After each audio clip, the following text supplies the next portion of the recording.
M Q M Pakistan नजरियाती party नहीं रही।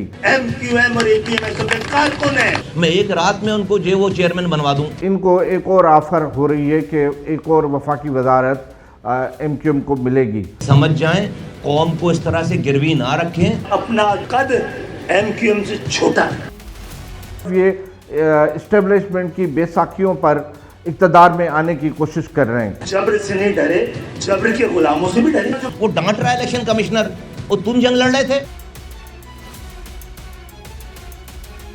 अवाम का रुझान जो है, शहरी अवाम का, महाजिन का, जो भी उनकी हमदर्द हैं, उनका रुझान पतंग की तरफ है। ख़वातीन व हज़रात, कराची की सियासत अब अपने अंजाम बद की तरफ बढ़ रही है। MQM पाकिस्तान का मरकज़ बहादुराबाद सील हो चुका है। अजीज़ाबाद पहले ही तारीख का हिस्सा बन चुका था और अब मुस्तफ़ा कमाल और खालिद मकबूल सिद्दीकी के ग्रुप्स की ज़ाती रसाकशी ने पार्टी को लावारिस छोड़ दिया है। कारकुन सड़कों पर बेयारो मददगार हैं और क़यादत मफादात की जंग लड़ रही है। इस अलमनाक ज़वाल और तल्ख़ हकीकत पर बात करने के लिए आज हमारे साथ मौजूद हैं सीनियर सहाफ़ी तज़किया निगार डायरेक्टर पॉलिटिकल अफेयर रफ़ीक भुट्टो साहब। जी रफ़ीक भुट्टो साहब, ये बताइएगा कि बहादुराबाद की सील बंदी और इस रसाकशी ने MQM के ताबूत में क्या आखिरी कील ठोक दी? गालिबन आपका उस तरफ इशारा है जो कि मुतवक्का था। आपने कल बहादुराबाद जो कि MQM पाकिस्तान का मरकज़ है, वहाँ जो झगड़ा हुआ है उसकी तरफ आपका इशारा है। देखिए जी, ये बहुत पहले से मुतवक्का था। जो बयानात आ रहे थे, जो सूरत-हाल बन रही थी दो ग्रुपों के दरमियान, मुस्तफ़ा कमाल और खालिद मकबूल सिद्दीकी, तो ये होना था। कल ये जो कुछ हुआ है उसको खालिद मकबूल सिद्दीकी तो कह रहे हैं कि ये एक गलतफहमी की बुनियाद पे हुआ, लेकिन ये जानबूझकर मुस्तफ़ा कमाल के लोगों ने, उसके ग्रुप ने किया। फिर फारूक सत्तार साहब आए, उन्होंने स्टेटमेंट दिया और बचाव कराने में उनका काफ़ी किरदार था।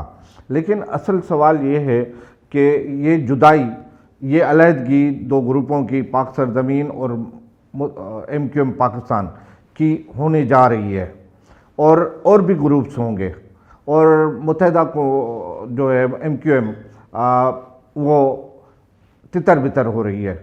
और उसकी टाइमिंग्स ऐसी है जब बल्दियाती इलेक्शन सर पे हैं और कंटोनमेंट बोर्ड के इलेक्शन सर पे हैं। फिर एक सवाल और भी आ रहा है कि पतंग जो कि MQM पाकिस्तान को इलेक्शन कमीशन ने अलाट कर दिया है, इन हालात में जब ये ग्रुपिंग होगी, अलहदगी होगी, नए नए ग्रुप्स बनेंगे, तो ये पतंग का इंतखाबी निशान किसको मिलेगा? पतंग का इंतखाबी निशान उसको मिलेगा क्योंकि अवाम का रुझान जो है, शहरी अवाम का, महाजिन का, जो भी उनकी हमदर्द हैं, उनका रुझान पतंग की तरफ है। और पतंग MQM का इंतहाई पुराना निशान है जिस पे MQM उभरी थी, MQM ने उरूज भी देखा, और MQM की आज जो सूरत हाल है वो भी है। तो पतंग का इंतखाबी निशान किसको मिलेगा? फिर इन के दरमियान और भी ग्रुपिंग होगी, क्योंकि अब इनको एक और ऑफ़र हो रही है कि एक और वफाकी वजारत MQM को मिलेगी। तो वो वजारत हासिल करने के लिए इनके अंदर एक बड़ी रसाकशी है। फिर कामरान टिसोरी को गवर्नरशिप से जब हटाया गया तो वो भी बड़े छुप छुपा के बिहाइंड द कर्टेन वो बहुत एक्टिव और सरगर्म हैं। वो भी MQM के अंदर एक अपना बड़ा ग्रुप और असर रसूख चलाना चाहते हैं, एक ग्रुप बनाना चाहते हैं, ताकि बल्दियाती इंतखाबात के दौरान उनका ग्रुप सामने आए और वो लीड करे MQM के एक ग्रुप को। और उस ग्रुप की हमदर्दी फारूक सत्तार के साथ भी है। आगे चल के ये पता चलेगा कि उस ग्रुप को लीड कामरान टिसोरी करेंगे या फारूक सत्तार करेंगे। तो ये सूरत हाल है।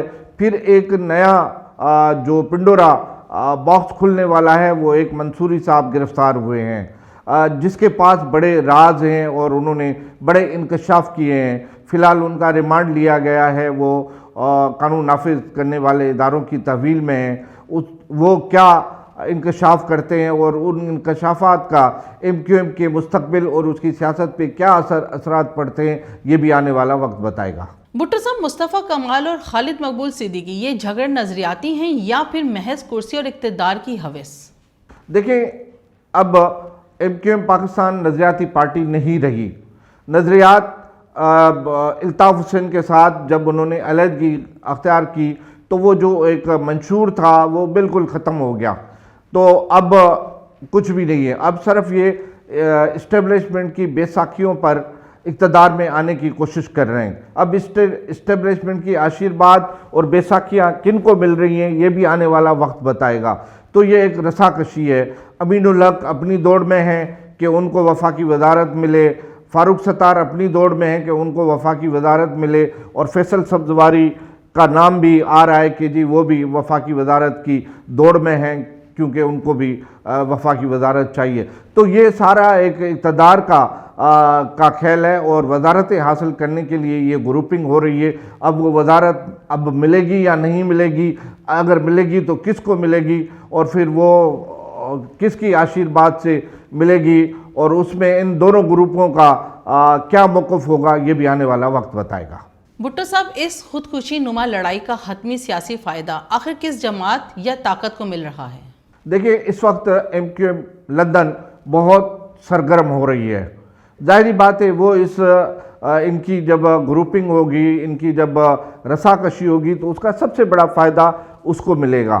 اس کے بعد آفاق امن ایم کیو ایم حقیقی وہ بھی فائدہ حاصل کرنے کی کوشش کریں گے کہ جی اب مہاجر ووٹ جب تقسیم ہو رہا ہے, مہاجر ووٹ کہیں یا شہری ووٹ کہیں یا جو بھی کریں, وہ بھی فائدہ حاصل کرنے کی کوشش کریں گے. جماعت اسلامی بھی شہری ووٹ کو کیش کرنے کی کوشش کرے گی کیونکہ بلدیاتی الیکشن سر پہ ہیں. اب کچھ ہی ماہ کے اندر جو ہے موجودہ جو بلدیاتی ڈھانچہ ہے وہ ختم ہونے والا ہے کیونکہ اس کا ٹینیور مکمل ہو چکا ہے.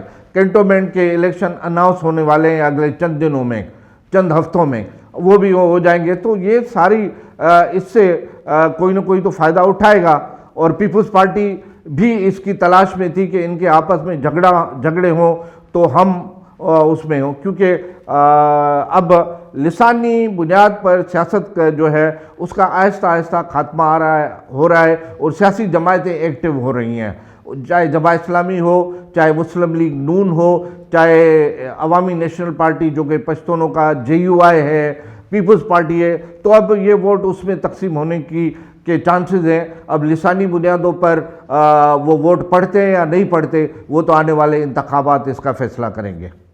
جی بہت بہت شکریہ رفیق بھٹو صاحب آپ کا. ناظرین, حقیقت یہی ہے کہ جب لیڈرز اپنے کارکنوں کو سڑکوں پر دھکا دے کر خود اقتدار کی جنگ لڑیں تو انجام یہی ہوتا ہے. رفیق بھٹو صاحب نے بڑے کڑوے سچ ہمارے سامنے رکھے ہیں. امید ہے کہ آپ کو یہ تلخ مگر حقیقت پسندانہ سیشن پسند آیا ہوگا. اجازت دیجیے اسی کے ساتھ صبا خان کو. ملتے ہیں آپ سے اگلے پروگرام میں, جب تک کے لیے اللہ حافظ.